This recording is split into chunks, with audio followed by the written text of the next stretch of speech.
প্ৰথমতে মই মোৰ ইউটিউব চেনেললৈ সকলোকে স্বাগতম জনাইছোঁ আৰু যদি আপুনি এতিয়ালৈকে মোৰ চেনেলটো ছাবস্ক্ৰাইব কৰা নাই অনুগ্ৰহ কৰি মোৰ চেনেলটো ছাবস্ক্ৰাইব কৰিব আৰু লগতে থকা নটিফিকেশ্যন বেলটো টিপিবলৈ নাপাহৰিব যাতে মই আপলোড কৰা সকলো ধৰণৰ এডুকেশ্যনেল ভিডিঅ'ৰ নটিফিকেশ্যন আপুনি লাভ কৰিব পাৰে। গতিকে আহক দেৰি নকৰি আমি আলোচনাৰ মূল বিষয়বস্তুলৈ আগবাঢ়োঁ। আজি আলোচনাৰ মূল বিষয়বস্তুটো হৈছে আৰ্টিকল ANDৰ পাৰ্ট 2 ভিডিঅ'। প্ৰথমতে দিছে সংজ্ঞা। আমি সংজ্ঞাৰ বিষয়ে প্ৰথমতে আলোচনা কৰোঁ, ইয়াৰ পিছত এক্সাম্পল ডিটেইলছভাৱে গম পাম। কিছুমান ৱাৰ্ড ভাৱেলেৰে আৰম্ভ হ'লেও আৰম্ভণিৰ চাউণ্ডটো সদায় ইউ বা ৱাহে হয়, তেতিয়া আমি এ ব্যৱহাৰ কৰোঁ। ইয়াতে চাওক, প্ৰথম এক্সাম্পলটো কি দিছে, there is a university at Hojai. ইয়াতে এ আৰ্টিকল কিয় বহিছে? সংজ্ঞাত কি কৈছে, ডেফিনেশ্যনত কি কৈছে যে ৱাৰ্ডটো যিটো আছে, ৱাৰ্ডটো ভাৱেলেৰে আৰম্ভ হৈছে, এইটো সঁচা যে ইউ আছে, কিন্তু চাউণ্ডটো সদায় ইউৰ নিচিনা হয়। ইউনিভাৰ্চিটি প্ৰথমতে ইউ হয়, সেইকাৰণে ইয়াতে এ বহিছে। 2 নম্বৰটো এক্সাম্পলটো চাওক, উই হেভ এ ইউনিয়ন ছ'চাইটি। ইয়াতে এ কিয় বহিছে? এইটো সঁচা যে ইয়াতে প্ৰথমতে ইউ আছে, ভাৱেল আছে, কিন্তু এই ৱাৰ্ডটো যেতিয়া আমি উচ্চাৰণ কৰিম তেতিয়া প্ৰথমতে ইউ উচ্চাৰণ হয়, ইউনিয়ন ইউ, সেইকাৰণে ইয়াতে এ বহিছে। 3 নম্বৰটো I have a 1 rupee note. ইয়াতে 1 প্ৰথমতে ভাৱেল আছে কিন্তু এইটোৰ উচ্চাৰণটো সদায় ৱাৰ নিচিনা হয়, ৱাহ, সেইকাৰণে ইয়াতে এ হৈছে। 1 প্ৰথমতে ৱা হয়। 5 নম্বৰটো চাওক, a European come to our town. ইয়াতে ইউৰোপিয়ান প্ৰথম যিটো আখৰটো হৈছে ই, ভাৱেলেৰে আৰম্ভ হৈছে, কিন্তু চাউণ্ডটো সদায় ইউৰ নিচিনা হয়, সেইকাৰণে ইয়াতে এ ব্যৱহাৰ কৰা হৈছে। গম পাইছানে? এতিয়া হওক এনৰ ব্যৱহাৰ। প্ৰথমতে সংজ্ঞাটো দিছে, সংজ্ঞাটো পঢ়ি লওঁ আগতে। মনত ৰাখিব, কিছুমান ৱাৰ্ডৰ আদি আখৰটো কনছনেণ্ট, কিন্তু চাউণ্ডটো ভাৱেল হয়, গতিকে আমি সদায় এন ব্যৱহাৰ কৰিম। গম পাইছানে কি কৈছে? আগতে প্ৰথম এক্সাম্পলটো চাওঁ। প্ৰথম এক্সাম্পলটো কি দিছে, he is dash M A. He is dash দিছে ইয়াতে এম এ। আমি ইয়াতে এ নে এন ব্যৱহাৰ কৰিম? ইয়াতে এন হ'ব, এন এন। কি কাৰণে? প্ৰথম যিটো ৱাৰ্ডটো আছে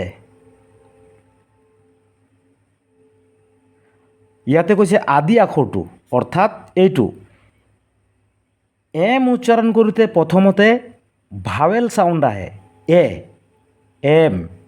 এম, সেইকাৰণে ইয়াতে এন ব্যৱহাৰ হৈছে। তোমালোকে উচ্চাৰণ কৰি চাব পাৰা যে এমটো উচ্চাৰণ কৰিলে প্ৰথমতে এ আহে নে নাহে, অৰ্থাৎ ভাৱেল চাউণ্ড আহে নে নাহে। যদি ভাৱেল চাউণ্ড আহে তেতিয়াহ'লে এন বহিব। ভাৱেল চাউণ্ড আহিছে, প্ৰথমতে এম উচ্চাৰণ কৰোঁতে এম, প্ৰথমতে এ আহিছে, সেইকাৰণে ইয়াতে এন ব্যৱহাৰ কৰা হৈছে। ইয়াতে চাওক, he is dash NCC officer. ইয়াতে আদি আখৰটো মানে প্ৰথম আখৰটোৰ উচ্চাৰণ কৰোঁতে চাওকচোন, প্ৰথমতে ভাৱেল চাউণ্ড আহে নে নাই? এন প্ৰথমতে এ আহে, মানে ভাৱেল চাউণ্ড আহে, সেইকাৰণে ইয়াতে এন ব্যৱহাৰ হ'ব। ইয়াতে চাওক, she is dash MLA, MLA। ইয়াতে প্ৰথম আখৰটো উচ্চাৰণ চাওকচোন, ভাৱেল চাউণ্ড আহে নে নাই? এম, প্ৰথমতে এ আহে, ভাৱেল চাউণ্ড আহে, সেইকাৰণে ইয়াতে এন বহিব। 4 নম্বৰটো I have dash RCC building. আৰ উচ্চাৰণ কৰোঁতে প্ৰথমতে চাওকচোন কি আহে, ভাৱেল চাউণ্ড আহে নে নাই? আৰ, এ আহে, হয়নে নহয়? সেইকাৰণে ইয়াতে এন ব্যৱহাৰ হ'ব। ইয়াৰ পিছত সংজ্ঞা দিছে আকৌ এটা, এইচেৰে উচ্চাৰণ হোৱা ৱাৰ্ডটো যদি স্পষ্ট উচ্চাৰণ হয়, কোনো এটা ৱাৰ্ড প্ৰথমতে এইচেৰে উচ্চাৰণ হলে মানে এইচেৰে আৰম্ভ যদি হৈছে তেন্তে এ বহিব, অন্যথা এন বহিব। গম পাইছানে তোমালোকে? প্ৰথমতে চোৱা, he is dash honest man. আমি এইটোক অনেষ্ট বুলি কওঁ। অনেষ্ট, হনেষ্ট নকওঁ, অনেষ্ট। এইচৰ উচ্চাৰণটো ক্লিয়াৰ হোৱা নাই।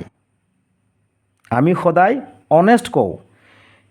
যদি উচ্চাৰণ ক্লিয়াৰ হয় তেন্তে আমি এ ব্যৱহাৰ কৰিম, অন্যথা এন বহিব।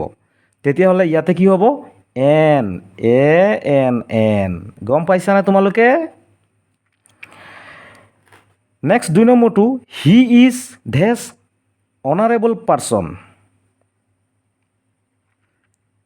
ইয়াতে অনাৰেবল দিছে, আমিতো কেতিয়াও হনাৰেবল নকওঁ, অনাৰেবলে কওঁ, কাৰণ এইচৰ উচ্চাৰণটো ক্লিয়াৰ হোৱা নাই, স্পষ্ট হোৱা নাই। এইচৰ উচ্চাৰণটো অ আহিছে প্ৰথমে, অনাৰেবল। সেইকাৰণে ইয়াতে এন বহিব। গম পাইছানে? আৰু এটা কথা, তোমালোকেতো জানাই চাগে, ভাৱেল কেইটা? A, E, I,